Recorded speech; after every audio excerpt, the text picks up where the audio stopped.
Students, subscribe and press the bell icon to never miss a video from 2IITians। बच्चों, heat transfer के सारे concept video पाने के लिए ज्वाइन बटन पर क्लिक करें या फिर इस नंबर पर कॉल करें। Stars A and B emit maximum radiations at wavelength 5200 angstrom and 6500 angstrom। तो दो स्टार है, एक ब्लैक स्टार है, ब्लैक बॉडी, और एक रेड स्टार है, ये भी ब्लैक बॉडी। कलर से आप मत बोलिए कि वो ब्लैक बॉडी। ब्लैक बॉडी किसी भी कलर का हो सकता है, याद रखिएगा। दोनों का नाम क्या है? A B. अब इनका दो लेमडा दिए हुए हैं, lambda M of A, lambda M of B. कितने दिए हुए हैं? 5200। ये क्या होता है? एंगस्ट्रॉम। फिर 6500 एंगस्ट्रॉम। एंगस्ट्रॉम वैसे लेंथ की यूनिट है। 1 एंगस्ट्रॉम इज इक्वल टू, बताओ भाई, 10 to the power -10 मीटर। सही है ना?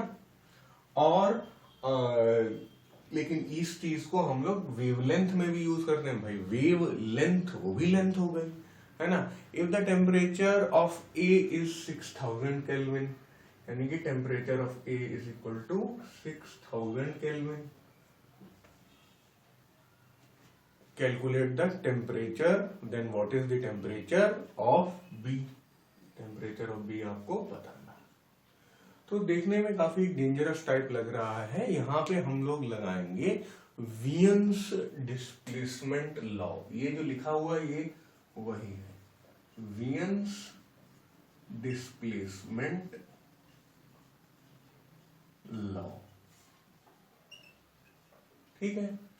तो यार देखो, एक थोड़ा ग्राफ टाइप चीज होती है,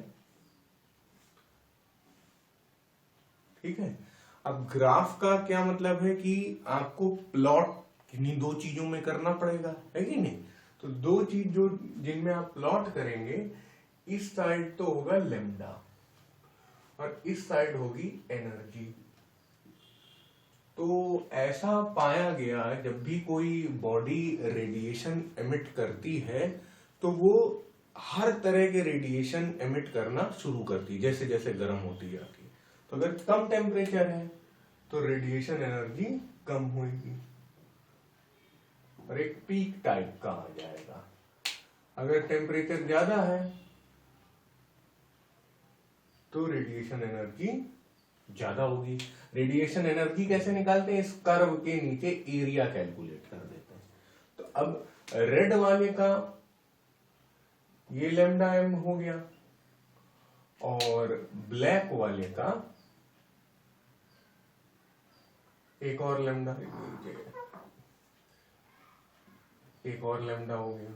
ये लेमडा एम ए हो गया, ये 5200 छोटी वैल्यू है, और ये वाला हो गया लेमडा एम बी, बड़ी वैल्यू है।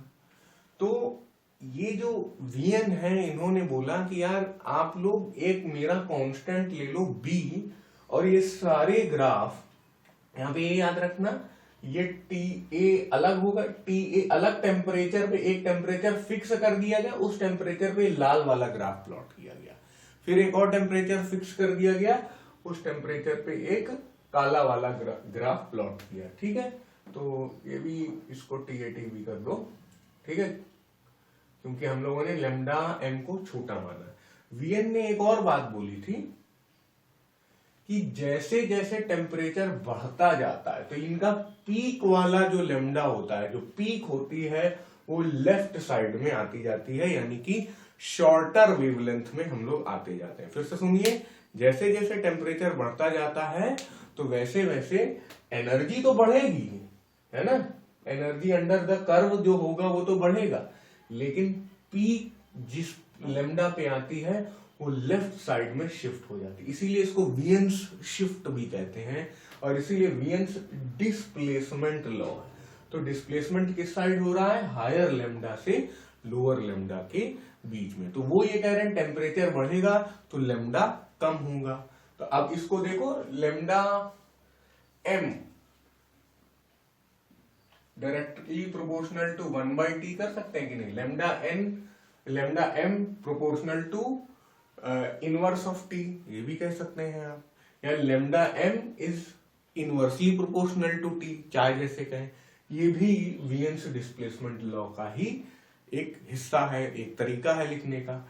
लेकिन हम लोगों को तो दो दो चीजें लिखी हुई हैं, यहाँ पे बी कांस्टेंट भी है, तो हम लोग अपना फॉर्मूला जो है और मस्त कर लेते हैं, क्योंकि हमेशा बी तो आना ही है, तो बी को भूल जाओ। Lambda M multiplied by A T A, lambda M multiplied by B, multiplied किया मतलब ये तो कोफिशिएंट है यार, ठीक है, और ये हो गया टी बी। और अच्छा होता है lambda one T1 is equal to lambda 2 T2। अब लेकिन यहाँ पे क्वेश्चन में ही दे रखा है ए और बी, तो हमें ए और बी मानना पड़ा, ठीक है। तो अब मैं लिख देता हूं लेमडा एम और टी और बी, इन सब का मतलब क्या होता है। वैसे लेमडा तो समझ में आ ही रहा होगा, वेवलेंथ है। कैपिटल टी तो आपको पता ही क्या है, एब्सोल्यूट टेम्परेचर। लेमडा एम हो गया wavelength of the maximum energy radiation, B हो गया जैसा मैंने बताया वियंस कांस्टेंट।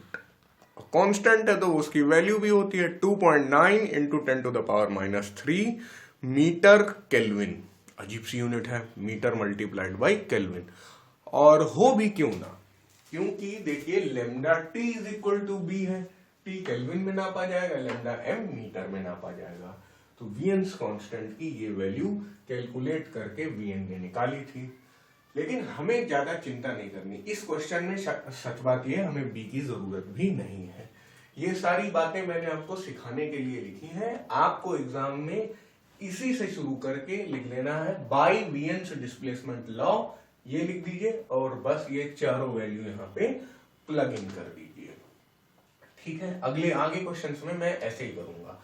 अब देखो कैपिटल टी क्या है, ये कैपिटल टी वो टेम्परेचर है जिसपे इस ग्राफ को प्लॉट किया गया, ये कैपिटल टी भी वो टेम्परेचर है जिसपे लाल को प्लॉट किया गया। जब ब्लैक को प्लॉट किया गया तो देखा यार एक लेमडा ऐसा है जिसपे ये पीक कर रहा है, वो लेमडा क्या कहलाएगा, wavelength of the maximum energy radiation when the temperature is capital T A. आई बात समझ में, तो टी ए की करस्पॉन्डिंग अलग पीक आएगी और टी बी के करस्पॉन्डिंग अलग पीक आएगी।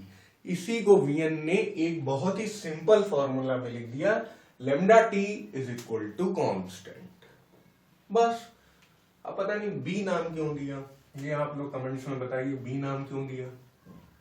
ए दे सकता था, एक्स दे सकता था, छोटा के दे सकता था, पता नहीं।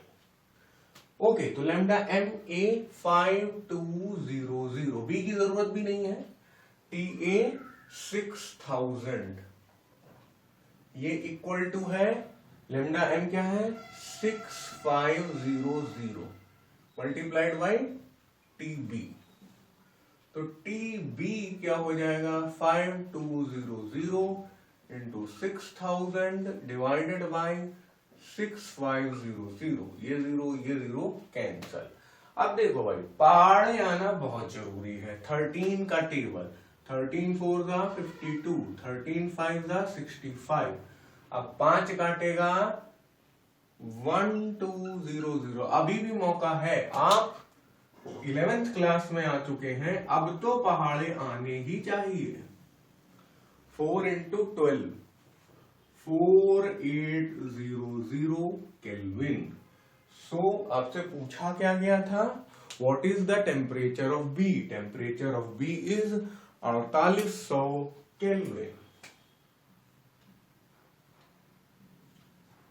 सो दिस इज डन नाउ। अब हम लोग ने सीख लिया वियंस डिस्प्लेसमेंट लॉ।